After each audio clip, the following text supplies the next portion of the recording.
When I was starting out as a filmmaker, one of the most common questions I kept asking myself was, do I need a cine lens?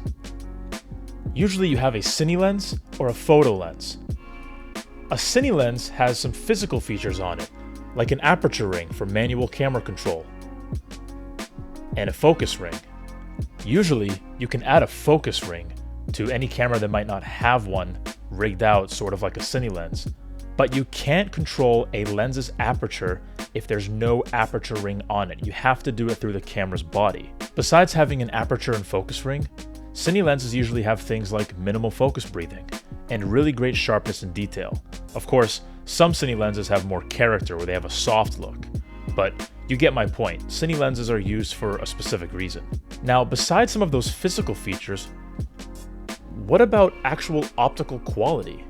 This lens cost me under $300. It's Panasonic's 50mm f1.8, and this is the NISI ATHENA 50mm. It's a cine lens that released last year, and it's kind of taken the internet by storm. They're very popular, and they're great lenses.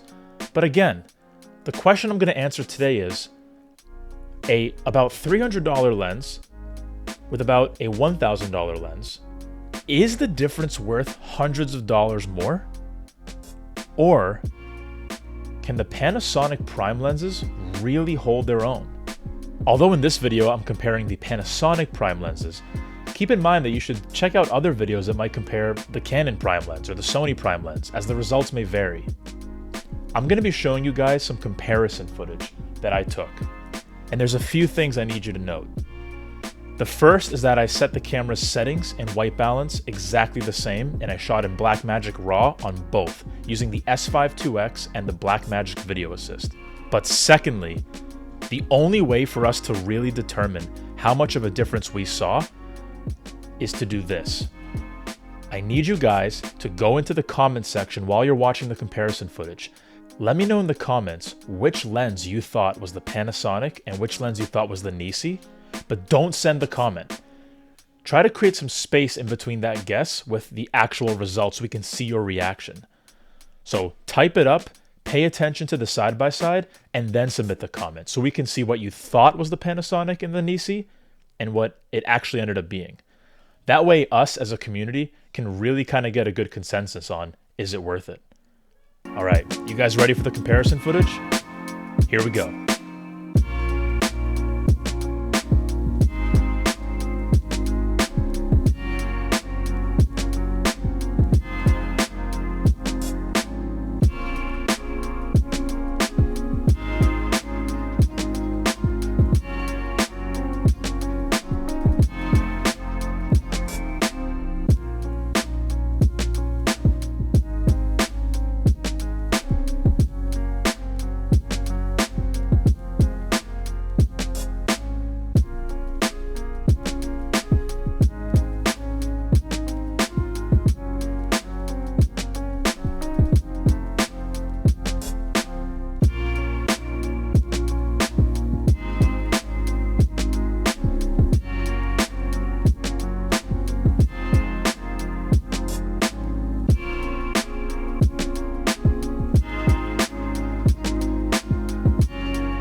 Alright guys, the big reveal time. Lens A was the Panasonic 50mm and lens B was the NISI Athena 50mm.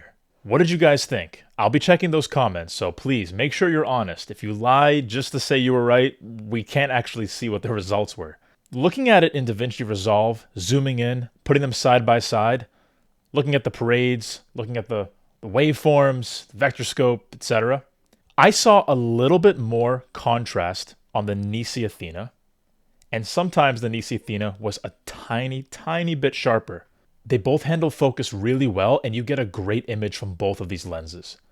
Hey guys, as I'm editing this video, I just remembered that I forgot to mention one more thing, and it's not really fair necessarily, but the Panasonic lens can have autofocus natively, and I'm using it right now, and I use it on all my prime lenses. Now, the NISI Athenas can focus with autofocus if you're using LiDAR focus that DJI released, but that's a whole other purchase.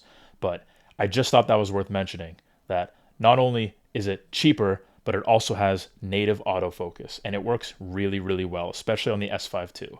So, one other advantage of using the Panasonic prime lenses. All right, back to past fill. So, my verdict here is I don't think it's worth to pay hundreds of dollars extra for a cine lens, unless you need those physical features. Again, on a set, sometimes you need to operate with these rings controlling the aperture, and it's really nice to actually have that manual control when shooting, I'll be honest.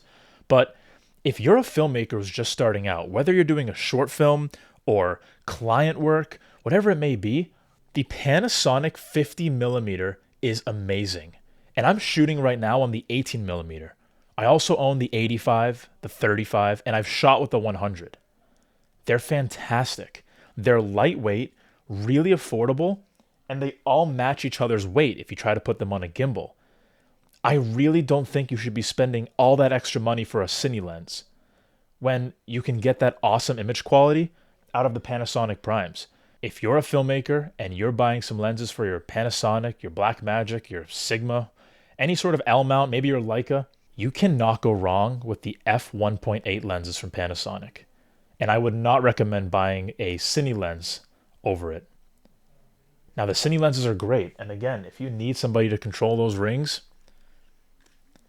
you kind of don't have a choice. But think of all the other things you could buy with the money you saved.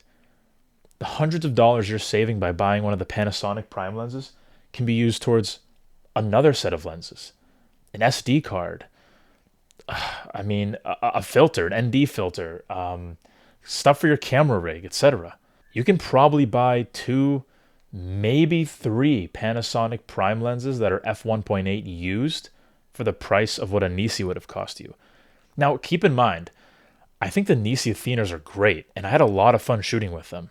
But again, if we're looking at them side by side for how they perform, I just don't think that the performance is worth the hundreds of dollars more. But like I said in the beginning, I'm going to be checking your comments to see what you guys thought.